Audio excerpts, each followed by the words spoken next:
तो कोथिंबीर पण आता मी बारीक चिरून घेणार आहे। हा बघा, अशा प्रकारे हा कोथिंबीर सर्व बारीक असा चिरून घ्यायचा। मी कोथिंबीर आता एकदम बारीक असा चिरून घेतलेला आहे।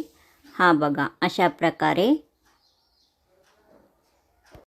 हा चिरून घेतलेला सर्व कोथिंबीर आता मी एका ताटात काढणार आहे। अशा प्रकारे बारीक चिरून घेतलेला हा कोथिंबीर आता या ताटामध्ये मी काढत आहे। दुसऱ्या ताटामध्ये काढून घेतला आहे। कोथिंबीर भरपूर असल्यामुळे मी कोथिंबीर हा दुसऱ्या ताटामध्ये चिरून घेतला आहे। अशा प्रकारे ह्या भाज्या मी चिरून घेतलेला आहे। 2 हिरव्या मिरच्या बारीक चिरून घ्यायचा। अद्रकचा थोडासा पेस्ट तयार करून घ्यायचा। एक कढई मी गॅसवर ठेवलेला आहे।